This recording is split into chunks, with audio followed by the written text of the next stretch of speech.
every day of their lives. If they get up in the morning, like, I mean, some farmers like, oh yeah, I needed to work for 10 hours today, but it started raining and I only got 4 in. Every day there's something that they have to go, okay, I have to let that go for now and pick it up again another time. I mean, it's enormous. The one subject of farming has all these incredible messages that speak to the energy and the force and the determination of the human spirit and the understanding that things are not within our control. You know, those are great lessons that people need to learn.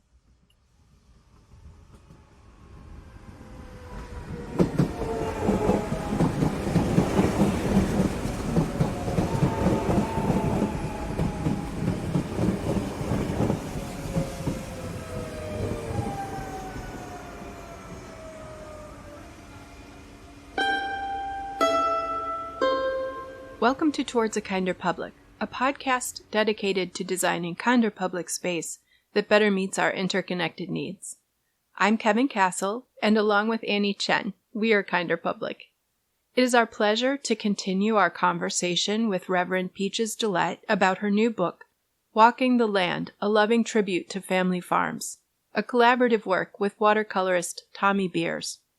Reverend Gillette is a poet, an ordained chaplain, spiritual counselor, and race relations advisor, who recently participated as a panelist in the Dalai Lama Library and Learning Center's Interfaith and Secular Ethics Conference in Ithaca, New York.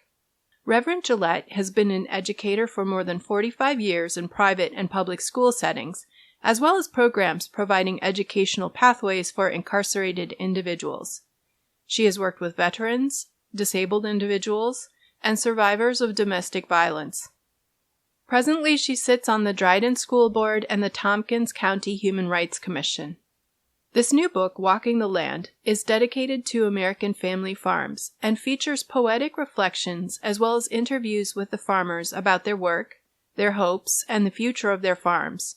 The writings are partnered with Tommy Beers's beautiful watercolor paintings of each of the family farms, capturing not just the moments of abundance and harvest, but also the challenges, the dormant periods, and the moments of waiting, the beloved and necessary machinery, and the realities of this work. Kinder Public sees agricultural land and farm policy as an essential component of the health of public space, and skilled farming as one of the most important tools in climate change mitigation. This is part 2, and the conclusion of our conversation, and includes Reverend Gillette reading and discussing 2 poems from the book. We hope you find this conversation to be a space of peace, gratitude, and a reflection on the power of determination. We'll jump back into our conversation on access to food and the importance of our farms. Thank you for listening.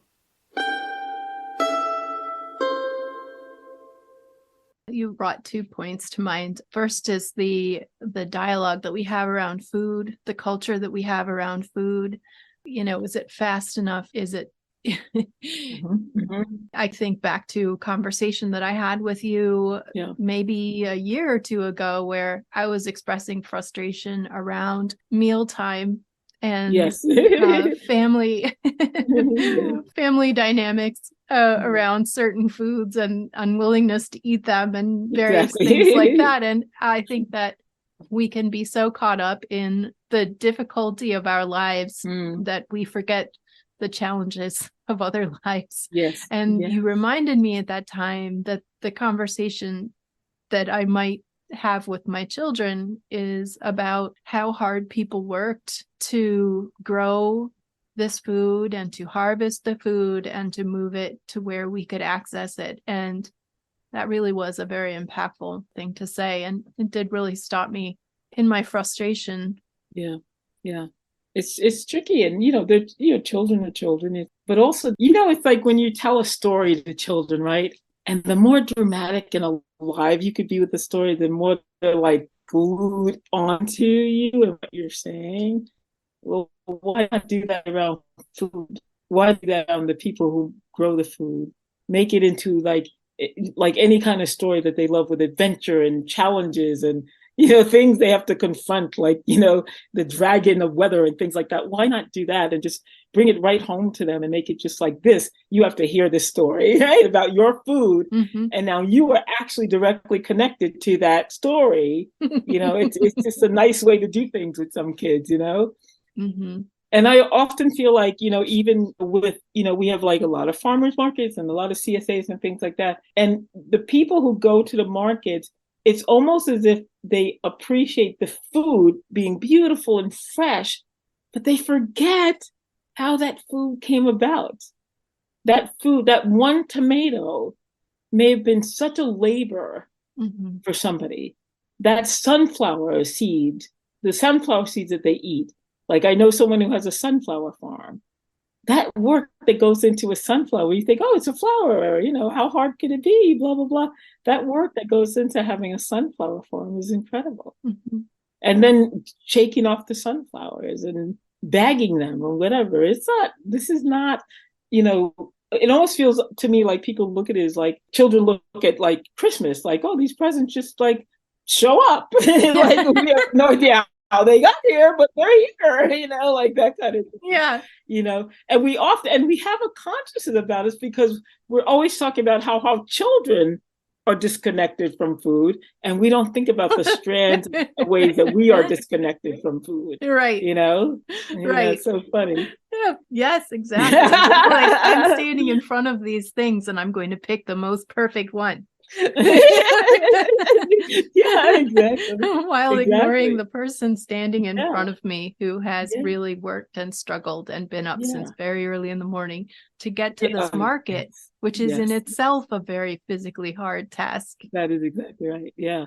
I mean, I sit down with some of these farmers and I'm like, I couldn't have done that job in my best days. Like, Right. It is really, oh my Lord. Right. At 22, that would have been hard. Exactly. I would have been like, nope, I'm not doing that. Yeah. Okay, this is a growth of consciousness. Like I've always loved farms and farmland, Mm-hmm. but I too had a disconnection in some ways Mm. that now I have none.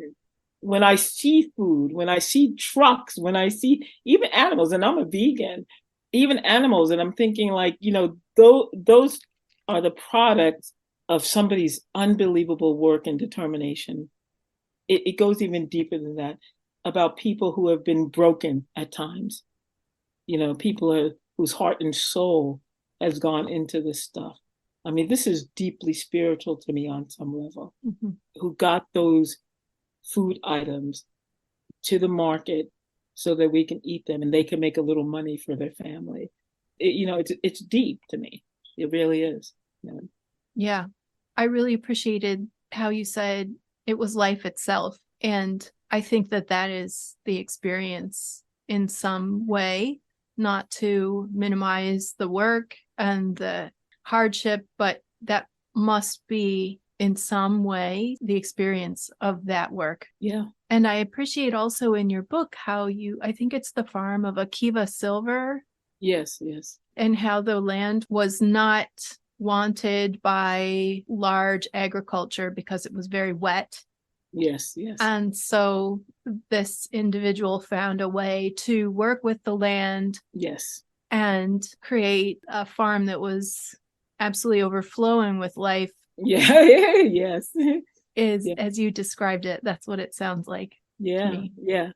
It's wonderful. I feel like the next project should be like out there videotaping everything from his morning to sundown. Like, I mean, every piece of land he has out there is growing something. Like, and you saw the book, like even that mound of land. There's a poem in there about the mound of land, and at first sight it looks like, what was that? Like it just looks like a pile of dirt, and then you realize that all this stuff is under there, growing and changing, and soon to shoot up above the surface and be more food, and part of the whole ecosystem and all of that stuff that goes on out there. So there are layers of messages. Like, you don't look at something on the surface, always go deeper than that. And that was one of the best, because Tommy and I, when he first painted that, and he goes, I bet you can't do anything with this as a poem. And at first I'm like, he might be right. And then I realized, like, wait a minute, this is us, right? This is us. People look at us and they see the surface of who we are, and they don't see what beauty is growing inside and trying to emerge itself and to sustain itself and to be nourished by life. And they don't see that. Well, that's what I was looking at that point of that mound. And I thought, okay, this is fantastic, because for me, I tripped over into another spiritual way of looking at the world in general. And that's always part of my goal. And so this project in of itself just had so many facets of amazement to me, that, yeah, it was just a blessing. It really was. I was really struck also in the number of very personal details I felt that you brought to the writing about your summaries about the farms and the farmers and their lives and their hopes. And I noted that I think in every single one, you asked them if their children would be taking on the work in the farm. And I thought that was a really touching question. And I thought that the range of answers were so also touching. Yeah. Yeah. Would you like to say anything about that? Yeah. I, on my own bias, I just love listening to people's stories about their families. It's just like, your children are like, there's no word to describe who they are to us, right? Right. And I feel that. I feel that for every family, that I know what your children mean. And that's just, it just moves me into tears. And I also know the history of family farms, where they become family farms because you pass them down. But now we're in we have been in a very different era of people not wanting to carry on with those things, knowing quicker ways to make money, and certainly less laborsome and unpredictable.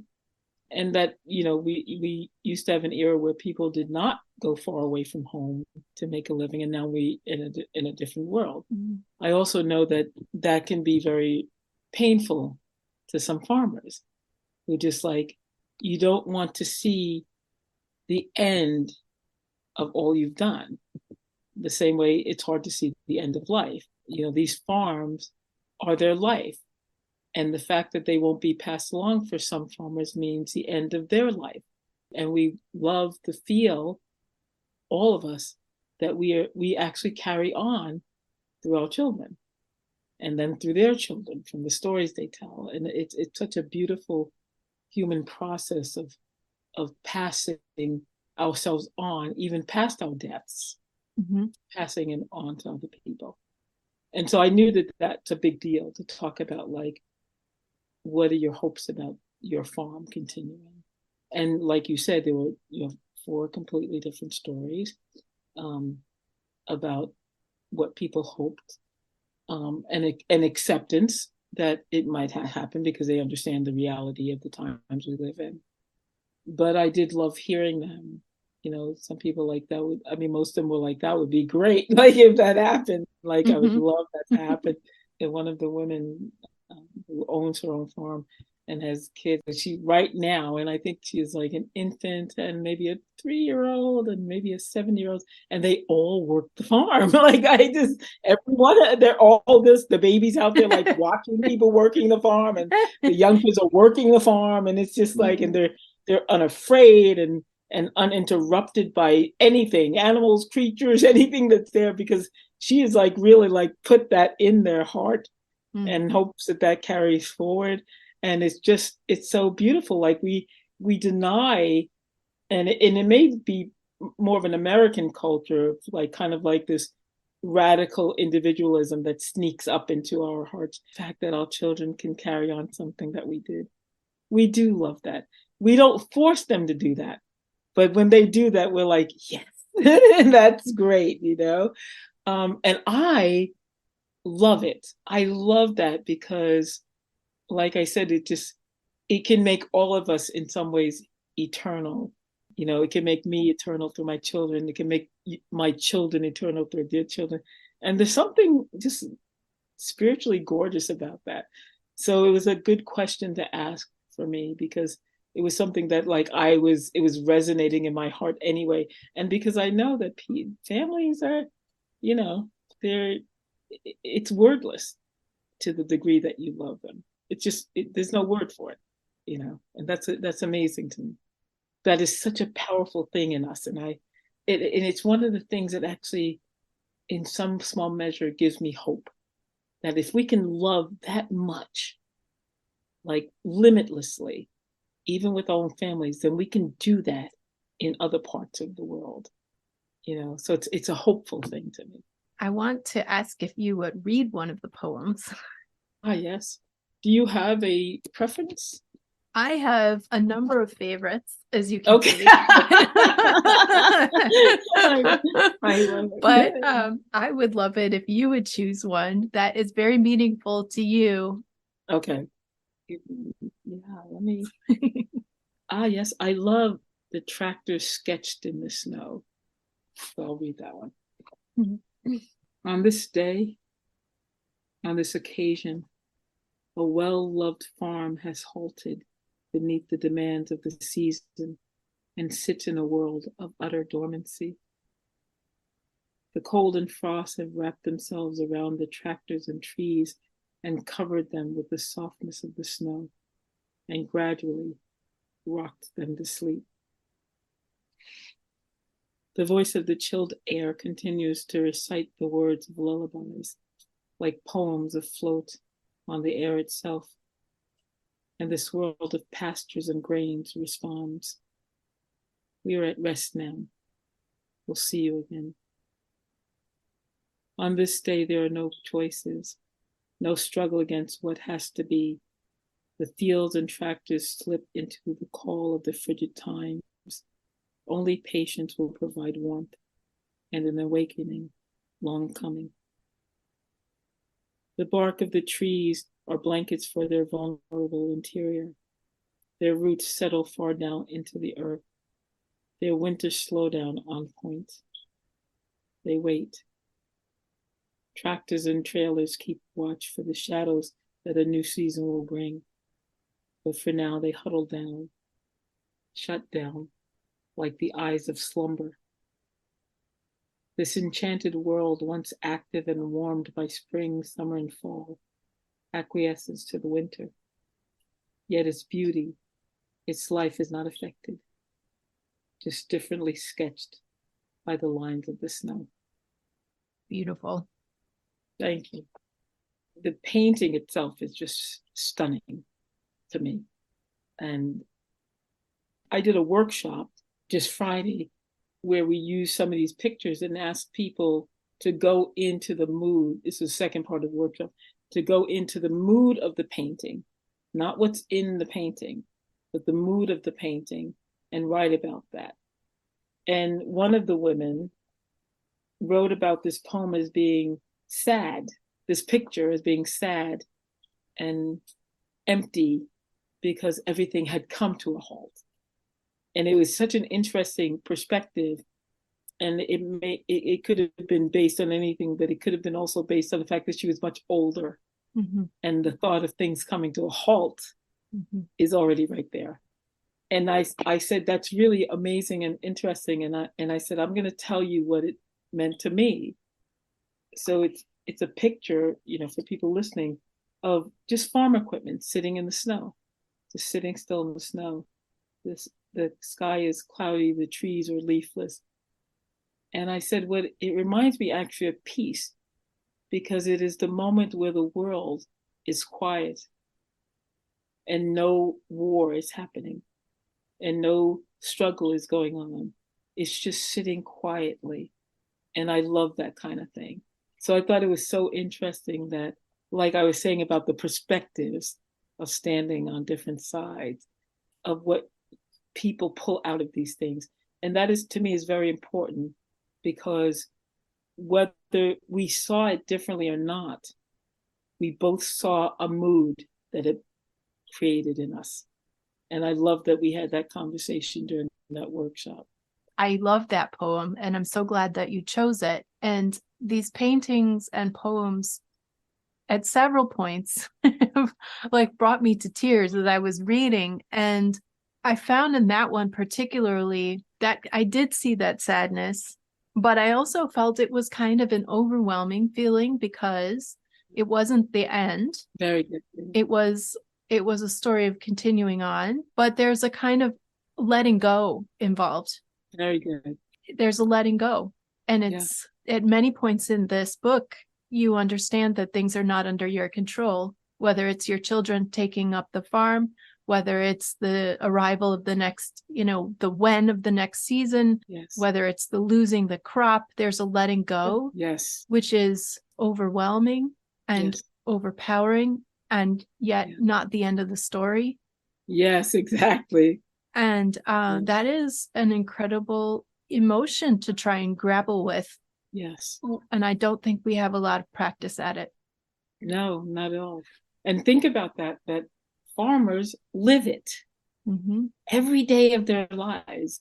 If they get up in the morning, some farmers oh yeah, I needed to work for 10 hours today, but it started raining and I only got 4 in. Every day there's something that they have to go, okay, I have to let that go for now and pick it up again another time. I mean, it's enormous, the lessons and the messages. It's just completely enormous. Simply in farms, that's what's so incredible. So we can go all over the planet with things that people do and find similar lessons or even bigger lessons or whatever. But even in the one aspect, the one subject of farming has all these incredible messages that speak to the energy and the force and the determination of the human spirit and the understanding that things are not within our control. Those are great lessons that people need to learn.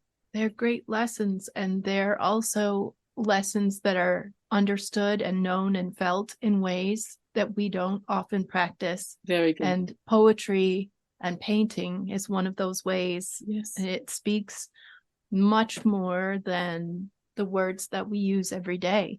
Yes, exactly. That is very true. That's right. Yeah, that's great. So I think I'll read, there's a poem, I'm going to read the one from The Mound of Dirt. So it's called A Simple Mound of Earth, the Completeness of Who We Are. When we present ourselves to the world, what is initially viewed is a shape, a form, a shell. We speak with voices, convey thoughts and ideas, and engage through physical expressions. But even these things about us, these things that others can see, do not complete who we are. Behind our simple shells lies something more, something that is forever churning, growing, regenerating. It is what some might call the heart and soul and spirit of who we are. It is what completes us, what truly tells the story of us. Our completeness is not stagnant. It is an energy that exists outside and is the depth of all of us and who we are, part of the invisible composition of that which is observable. Our completeness is electric, kinetic, thermal, chemical, and potential. It keeps us in a constant state of change, growth, and transformation. It seeds us with the capacity to become and to become again. A simple mound of earth is like us.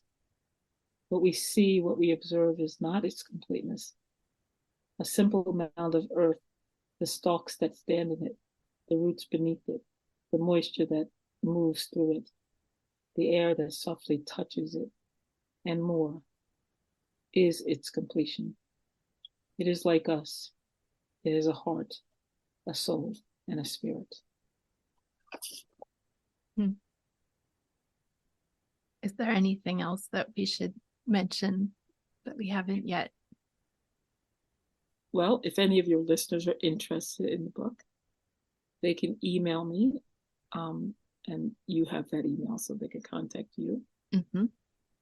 And I think that not, I talk about this book in the way I do, not because I wrote it, but because there was something that was coming through me, that was speaking to me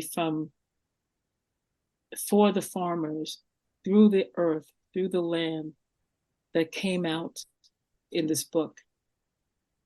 And I think it's worth reading, and certainly worth looking at Tommy's paintings. And so that's what I wanted to say. And thank everyone who's listening. And thank you, Kevin, for having me on. Thank you so much for being here. And I did want to finish up by very clearly sharing how people can support you and Tommy's work. So the book is available for purchase. Yeah, it's through me and Tommy. And then we will share the links and the information. The book is absolutely gorgeous and touching. And these are beautiful, beautiful thoughts to be beginning our season of thanks and thinking of the land that we are so fortunate to be sharing, to be guests on for the time that we are here, and to be reflecting on the food that has been so carefully grown and with much labor and love. Yeah. Thank you very much. And happy holidays to everybody. Thank you so much.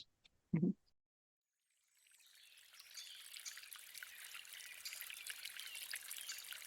Thanks for joining us. Be sure to check out our website, kinderpublic.com, for more information about our guest and the topic, as well as a full transcript of the conversation, which can be found on the podcast page. Captioned episodes of all of our interviews are also available on our YouTube channel, where we are at KinderPublic. We are also on Instagram, Facebook, and Twitter, and we'd love to hear from you there. If you would like to find more information about the importance of small and medium-sized and family farms, we have linked a number of episodes covering this topic, along with further resources in our episode notes. These links include information on the 2023 Farm Bill, which has been delayed in the legislative process and will now be the 2024 Farm Bill. Please help us advocate for legislation that supports farms using climate-resilient methods, land-based strategies for carbon drawdown, and conservation practices.